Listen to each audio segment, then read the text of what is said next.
इंसाफ के निज़ाम से लोगों का एतमाद उठ जाता है तो फिर लोग इनकलाब का रास्ता इख्तियार करते हैं। दुनिया भर में जहाँ जहाँ भी ये तकरीबें हुई हैं और इनकलाबात आए हैं, उसकी बुनियादी वजह ये थी कि normal system of justice, criminal administration of justice या सिविल एडमिनिस्ट्रेशन ऑफ जस्टिस जो थी वो बिल्कुल लोगों के लिए बेसूद हो गई, लोगों का उससे एतबार उठ गया। ये सीटें उसी पॉलिटिकल पार्टी को दी जाएगी जिसको इलेक्शन कमीशन ने महरूम कर दिया इंतखाबी निशान से, और उसके ऊपर मोहर लगा दी चीफ जस्टिस पाकिस्तान ने, सुप्रीम कोर्ट ने।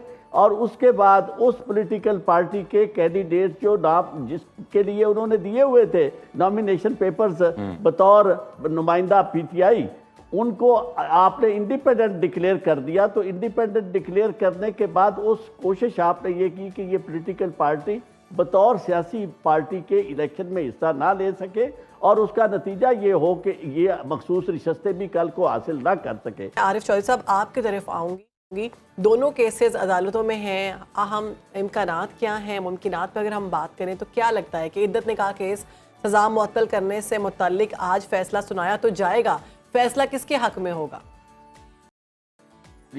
सबसे पहले तो मैं ये जो केस चल रहा है नशस्तों के बारे में, मखसूस नशस्तों के बारे में जी, उसके ऊपर गुफ्तगू का आगाज़ मैं इस चीज़ से इससे करता हूँ कि पाकिस्तान की तारीख़ और पाकिस्तान की किस्मत देखिए कि एक शख्स था ज़ियाउल हक जिसने ये कहा कि अगर आप पाकिस्तान को इस्लामी निज़ाम पाकिस्तान में चाहते हैं और इस्लाम को मुकम्मल ज़ाब्ता हयात समझते हैं तो इसका मतलब ये होगा कि आप ज़ियाउल हक को 5 साल के लिए हुक्मरान मुंतखब करते हैं।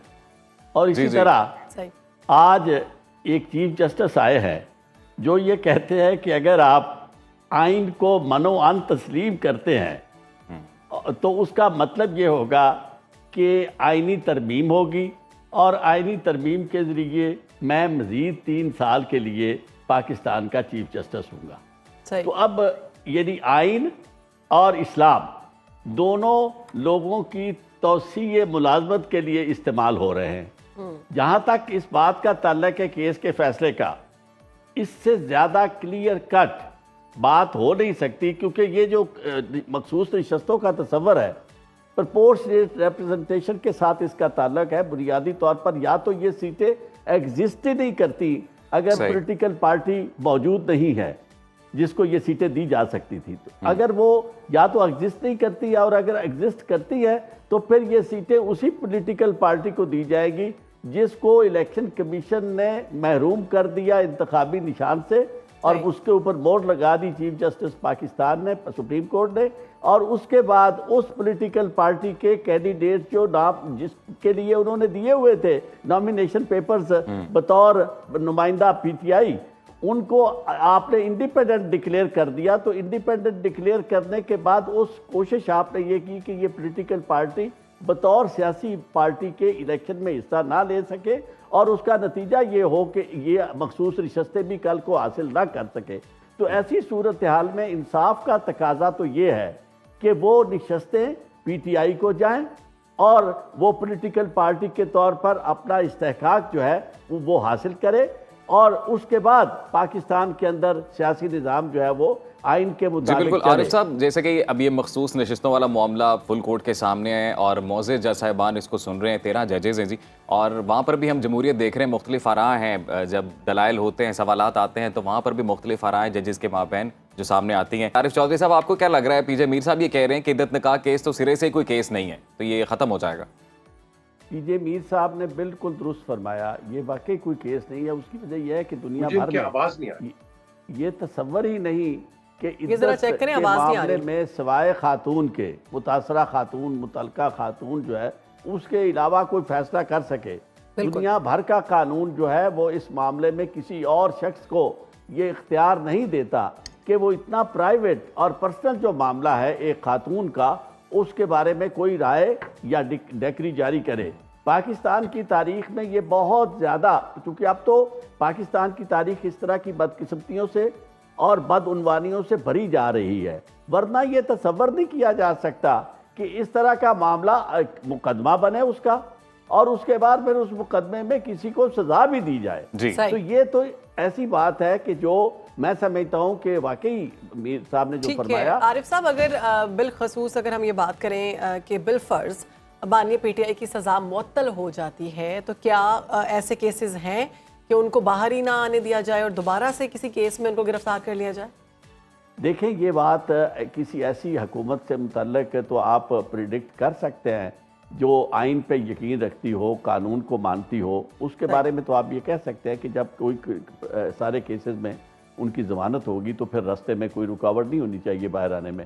لیکن ایک ایسی حکومت جس کا آئین اور قانون سے تعلق نہ ہو، جس کا مقصد یہ ہو کہ ہر صورت میں آپ نے پی ٹی آئی کے بانی چیئرمین عمران خان صاحب کو آپ نے جیل میں رکھنا ہے اور عوام کو ان کے حقوق آپ نے نہیں لینے دینے، تو اس ساری صورتحال میں تو آپ یہی توقع کریں کہ یہ تو بالکل ہر ایک کو نظر آ تو عارف رہا صاحب ہے. ایسے میں تو عوام کی جتنی بھی امیدیں ہیں وہ تو انصاف پر ٹکی ہوئی ہیں نا. اگر انصاف نہیں ہوگا تو پھر انصاف کے نظام سے امیدیں اٹھ جائیں گی.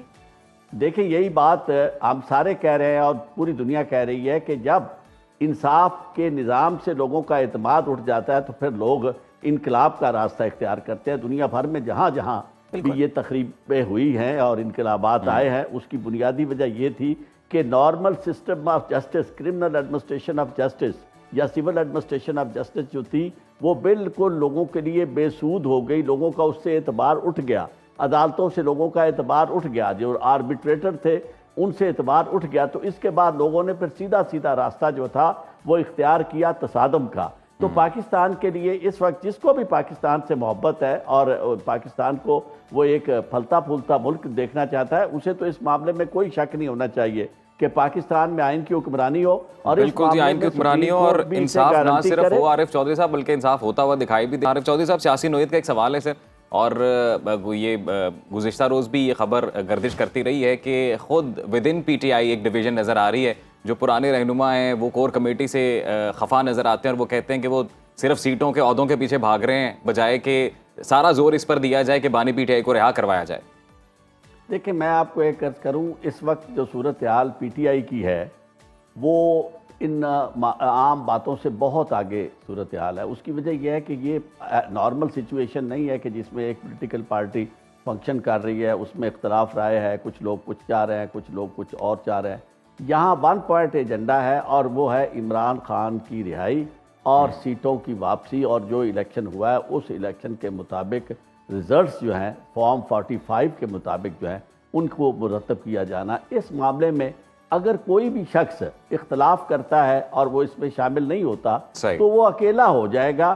جہاں تک اس بات کا صرف عمران خان کی ایک آواز، عمران خان کا پیغام وہ کافی ہے. اس معاملے میں نہ تو کسی کور کمیٹی کی کوئی حیثیت ہے اور نہ ہی کوئی اور بہت یعنی اہمیت رکھتا ہے، کیونکہ بنیادی طور پر معاملہ اس وقت آ گیا ہے ہیروئزم کا.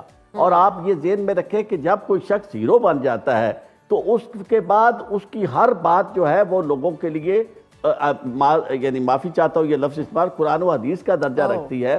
یعنی مطلب بلا تمثیل یعنی اس کی بات کو لوگ پسند کرتے ہیں، بالکل بلیو کرنا شروع شروع کر دیتے ہیں اور ان کی باتوں پر یقین کرتے ہیں. بہت شکریہ آپ کا